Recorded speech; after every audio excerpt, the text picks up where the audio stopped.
Hey everyone, Dr. Aaron Moreland here from Vallejo Health and Wellness Center, and today what I want to do is spend a little time talking to you about a condition I see a lot in my office. I see people come into my office with a pain that they can't seem to get rid of. It's nagging, it's burning, and it's right here. And they'll be rubbing it, they'll have their spouse rub it, they'll have a loved one rub it. I made a video earlier that really talks about what is the cause of this problem. And a lot of times people think it's, well, if it hurts there, that must be where the problem is. But really the problem is more at the front of the shoulder. It's a muscle called the subscapularis. Check out that video so you can learn some of the things that I do when I work on a patient to fix that problem. Some of the ways you can know if that is what's really causing your shoulder pain, causing that burning sensation.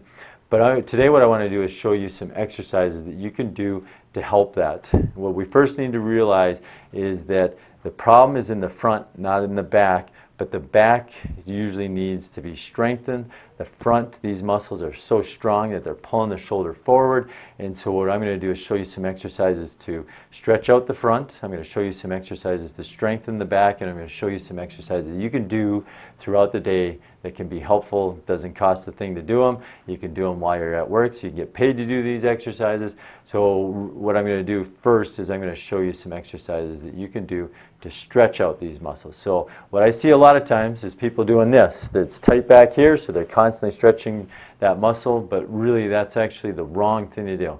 Not necessarily wrong to stretch this muscle, but you also need to stretch these muscles in the front because that's where the problem is.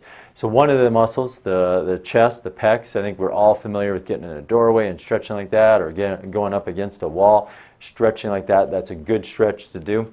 But another stretch you can do is to stretch that subscapularis. The subscap really rotates the arm like this. So what we need to do is get something to stretch that arm like this.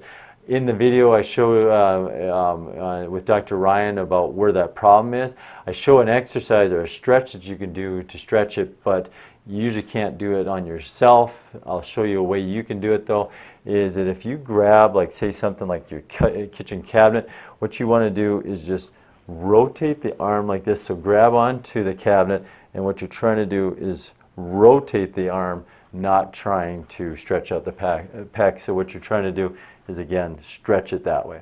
So that's the ways that we can stretch those muscles in the front that get tight. What I want to show you next is ways that you can strengthen those muscles. So if you've ever had like rotator cuff issues, ever gone to the physical therapist, these exercises are going to look familiar to you. First one that we want to do is what we call external rotation of the shoulder, or where you take a band, you can use a cable. Some people will lie on their side and use a dumbbell. And what you're trying to do is you're just trying to rotate the arm just like this, elbow at your side. One of the key ways to keep the elbow at the side is some people will put a towel there, something that they have to hold so it won't, so it'll remind them if it falls out that they lifted their shoulder up, or so you don't want to be doing this kind of thing.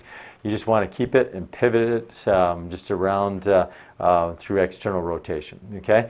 I've also seen on videos, I've seen other doctors recommend this where, well, you want to do external rotation, we also want to do internal rotation like this. I have never seen, I've seen hundreds if not thousands of patients that deal with shoulder issues. I have never seen anyone come in that's got a weakness in this muscle at all. In fact, if anything, I've always seen it that muscle is way overpowering the muscle that does external rotation, or the muscles that do external rotation. So I would say I don't ever recommend anyone to be doing this exercise because I just haven't seen it weak on anybody.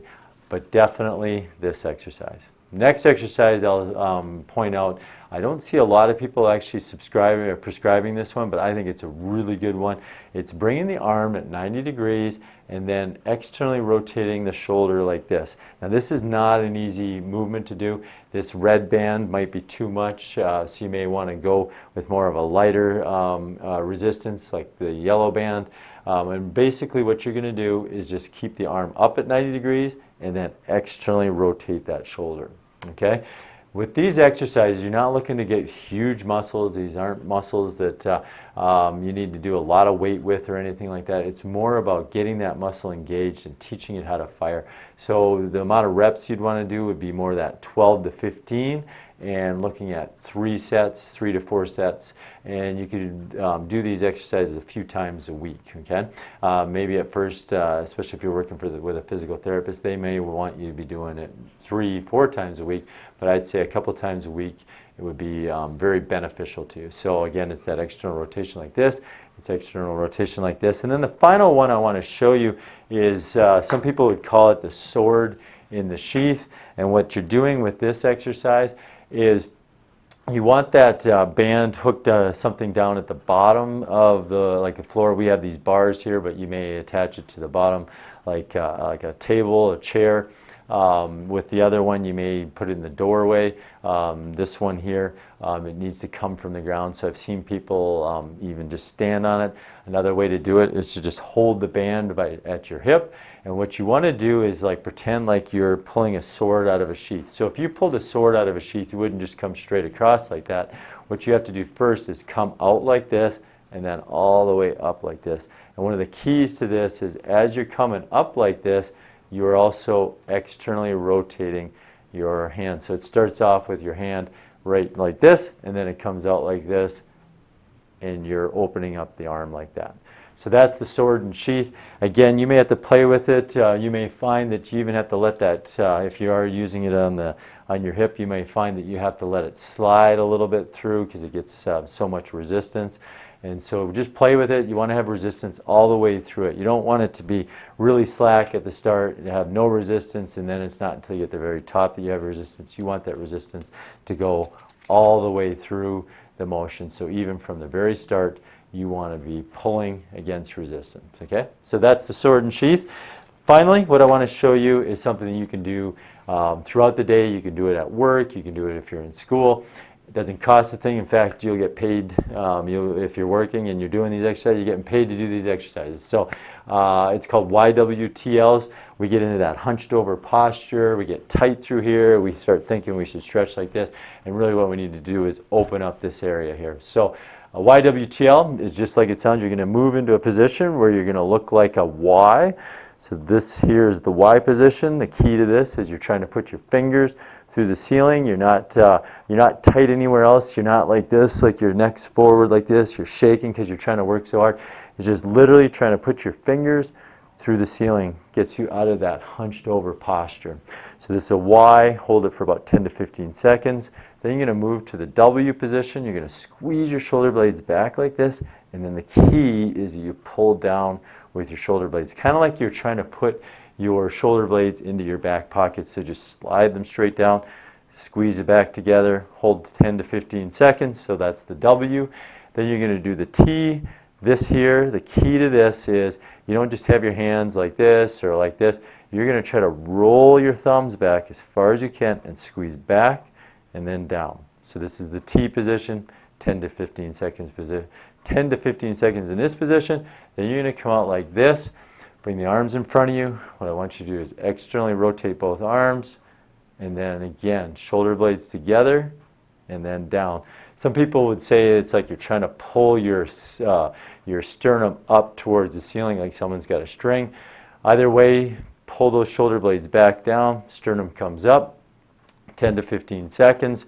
So it's a Y, it's a W, it's a T, L's, little L's, whatever you want to call this position. What you're trying to do is fire those muscles on the back so the muscles on the front will relax. You don't have to do all 4 positions. If you're, say, sitting in a classroom, you probably can't get up and do all of that. Maybe you just do this. Even just doing that is going to help significantly. So multiple times throughout the day, fire those muscles, prevents you from getting into that posture, prevents you from getting that shoulder that's just constantly burning, where you got to get people to try to rub on it, you got people pushing on it, and it's not going away. The reason it's not going away is because the problem's on the front side, not on the back side. So again, my name is Dr. Aaron Moreland from Vallejo Health and Wellness Center in Eden Prairie. I hope you're enjoying these videos. I hope you're finding these videos helpful. Our goal of making these videos is to help people be as healthy as they possibly can be. So if you like the videos, if you're liking what you're seeing on our channel, subscribe to our channel, tell others about our channel, share these videos with other people so they can be as healthy as they possibly can as well. So we'll see you in the next video, and hopefully you're having a great day. God bless.